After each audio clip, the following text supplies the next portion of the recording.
All right, I just want to do a quick go through the homework for this chapter 9 so you can easily do this, and we'll talk about it more on Tuesday, this chapter 9. But this is a good chapter to look at if you're doing your research paper on global warming, because there are a lot of terms that you should use in this chapter in your paper to make your point. So here, the first question, talking about insurance. In the market for insurance, the moral hazard problem is, again, moral hazard. If you have insurance, you'll be have more risks, right? If you're driving around a car without insurance, you're a lot more cautious than if you don't have insurance. Most people, again, generally, maybe you have a different attitude. So again, in the market for insurance, the moral hazard problem is that insurances encourage risk taking. So we'll talk about this on Tuesday. Yeah, nice work. I love the feedback on this stuff. Number 2. So many professional athletes purchase insurance against career-ending injuries, which they do. We expect the insured player, so if someone has insurance, they will generally get more injuries because they are risk takers. So watch, the wording of this may be different when you take it. They may ask you about the uninsured players, then they would have, less injuries. So yeah, great, nice work. Let's go on to number 3. An external benefit. And an external benefit is something I buy something and I get a benefit from it, but other people do too. For example, if I get a flu shot, right? It costs me a little bit of money, but it helps me not to get the flu. Plus, I won't spread it around to other people, so other people get the benefit too. So this is why the government a lot of times will subsidize flu shots. So an external benefit is experienced by not the person that buys it, but the someone other than the person buying the good, right? That's the external benefit. Check answer. Yeah, I did a great job. The optimal level of pollution. Again, pollution abatement. We're trying to stop pollution, right? Is the level at which the optimum level, oh, that's got to be marginal, like marginal revenue equals marginal cost, right? The optimal level.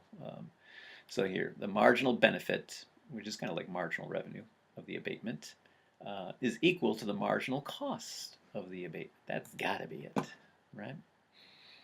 I'm going to check my answer, and yes, of course, I'm right. We'll talk about this.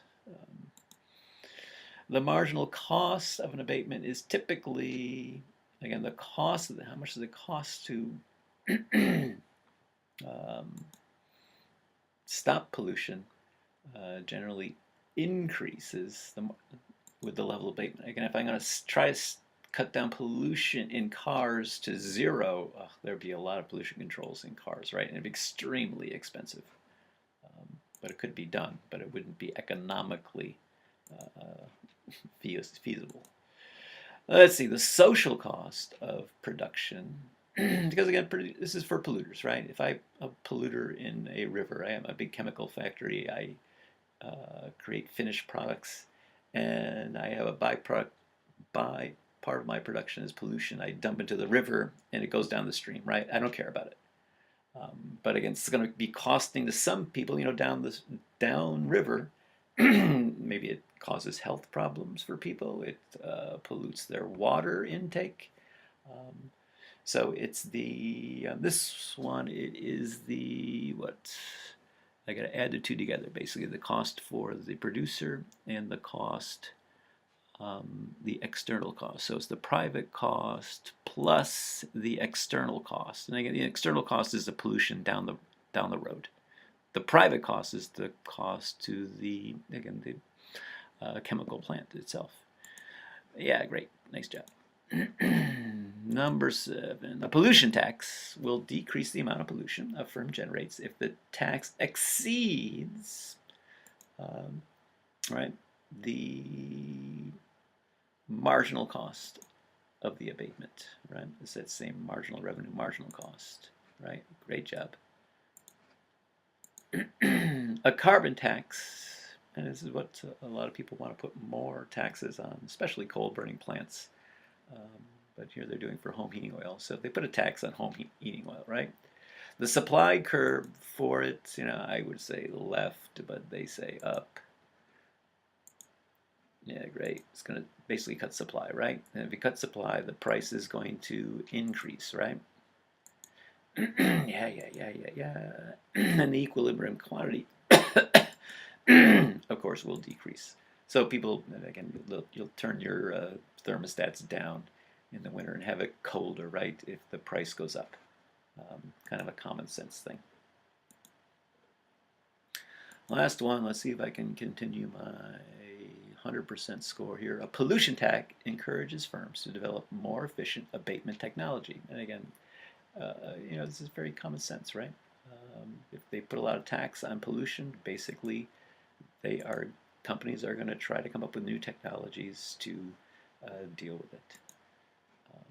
It's in their economic interest.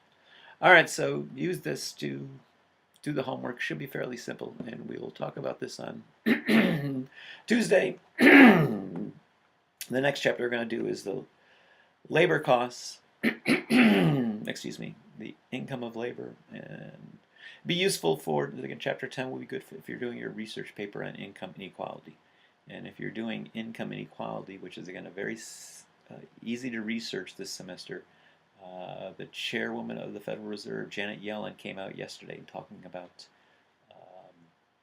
income inequality is a worry for the Federal Reserve, which is something new because usually the Federal Reserve leaves that up to the politicians to deal with.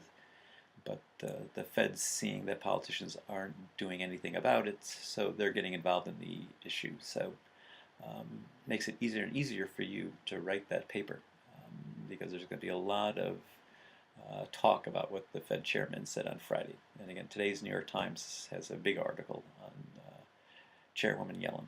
But give me a call or give me an email if you have any questions, or I'll see you on Tuesday.